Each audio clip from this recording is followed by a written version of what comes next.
may magandang punto mga kabunyog si retired Senior Associate Justice Carpio. May magandang punto. Sabi ni retired Senior Associate Justice Carpio, may problemang malaki yung final nila Torni Torion sa Korte Suprema. Ano ang pinakamalaking problema? Walang legal standing to sue.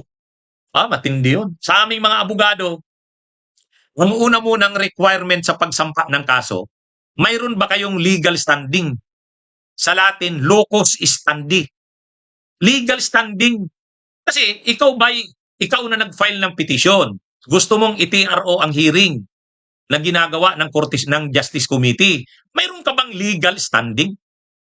Mayroon ka bang katayuang legal?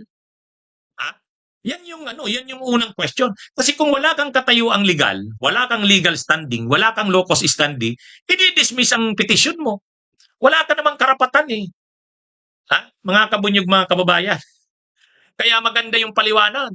Napakaganda ng paliwanag ni retired Senior Associate Justice Carpio. Walang legal standing itong mga nag-file ng ng TRO. Bakit? Sino ba ang mga nag-file? Di si Torion, si Vic Rodriguez, yung mga abogado na pro Duterte, sila Jimmy Bundok, sila Martin Delgra, sila Lambino. Ang paliwanag ni retired Senior Associate Justice Carpio, wala silang legal standing o locus standi. Bakit? Hindi naman sila ang apektado sa impeachment eh. Ang apektado sa impeachment ay si Sara Duterte. So si Sara Duterte dapat ang mag-file. Totoo, supporter sila ni Sara. Pero kahit naman supporter ka, hindi naman pwedeng basta-basta ka na lang mag-file. Supporter ka lang. Pagka ganyan, magulo ang ating justice system o legal procedure. Bakit? Kung sino-sino na lang pala pwedeng mag-file. Hindi pwede. Ang pinakauna muna na dapat na i-resolve dyan, legal standing nung nag-file ng petition. Ibig sabihin, ang tawag kasi doon, petition eh. Petition. So ang tawag sa mga nag-file, petitioners. Ito bang mga petitioners na to, na lumapit sa Korte Suprema, ay may legal standing to sue? Ibig sabihin, mayroon silang legal standing o katayuang legal para mag-file ng nasabing petition. Ano ba yung petition? Petition for certiorari. Kini-question nila yung constitutionality ng impeachment ni Sara. Itong ginagawa ng Justice Committee. Humihiling sila ng prohibition. Prayer for temporary restraining order. Sila ba ay may legal standing? Ang opinion ni retired Senior Associate Justice Carpio, wala. Kasi ano naman ang nila? Supporters lang kayo ni Sara Duterte. Ang dapat na mag-file si Sara Duterte.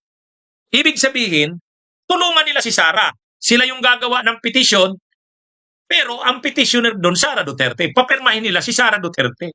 Yung nakapirma kasi doon sila hindi naman si Sara eh. Ang ini-invoke nila, taxpayers. Ang ini-invoke nila kasi taxpayers daw sila. Ano naman kinalaman ng pagiging taxpayer nila doon sa kaso? Hindi naman masyadong, alam nyo, yung mga taxpayer suit na yan, yung ini-invoke mo, yung pagiging taxpayer mo, pinapayagan yan ng Korte Suprema o ng Korte in certain instances. Pero hindi sa lahat ng pagkakataon.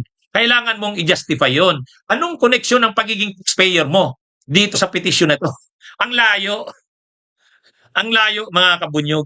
Kaya sabi ni retired Senior Associate Justice Carpio, malaki ang posibilidad nito, i-dismiss yan on the ground ng lack of legal standing. Walang legal standing, walang capacity to sue itong mga nag-file.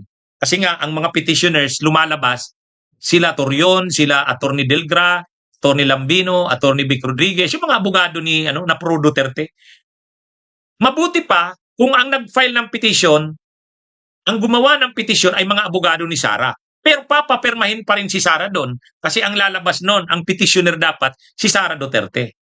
Ang dapat kasing ginawa nila doon, okay na sila na lang yung gumawa ng petition, papirmahin nila si Sara. So lalabas ang petitioner, si Sara. Sila lang yung mga abogado ni Sara. Pwede yun. Ay dito ang nangyari, sila mismo ang petitioners yung mga abogado Bakit ganun ang ginawa nila? Gusto nilang palabasin na si Sara walang pakialam dito sa petition na to. Ay di ba?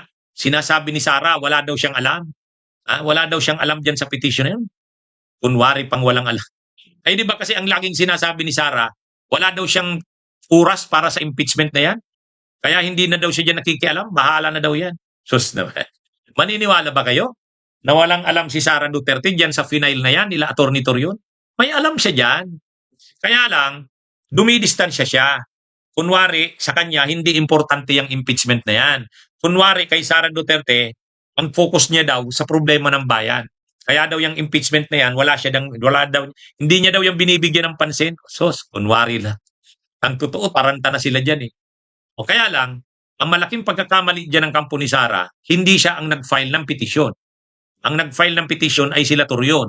O sabi ni retired Senior Associate Justice Carpio, walang legal standing yan. Sino sila para mag-file ng nasabing petisyon? Hindi naman wala silang legal standing to sue. Kaya sabi ni Carpio, madidismiss yan. Malaki ang posibilidad madidismiss yan. Kasi ang dapat na nagpa-file niyan, si Sara mismo. Si Sara mismo. Di bali sana ang gumawa ng petition yung mga abogado. Sino lang yung gumawa ng petition. Pero ang lumalabas na petitioner, si Sara. Kasi siya yung agrabyado dyan eh. Siya yung may legal standing talaga to sue. Hindi sila Torion. O ngayon, ibalik natin. Kung ganyan pala, inilalabas, tatanga-tanga sila Torion. Di ba? Ano yan eh? Ano to? Sino ang mas kapanipaniwala? Si retired Senior Associate Justice Carpio o si Israelito Torion? Ang layo naman yata.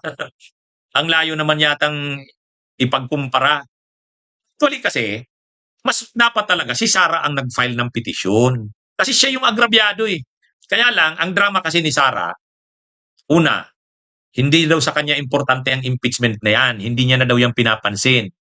Pangalawa, yung mga tao niya daw, nagpa-file ng petisyon sa Korte Suprema, hindi niya rin daw yan alam. Bahala na daw sila dyan.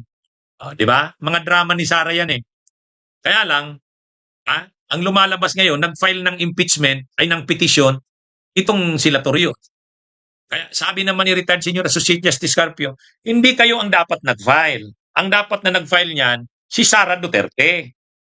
Di ba? Siya ang may legal standing to sue. Anyway, maganda yung punto na yan ni retired Senior Associate Justice Carpio.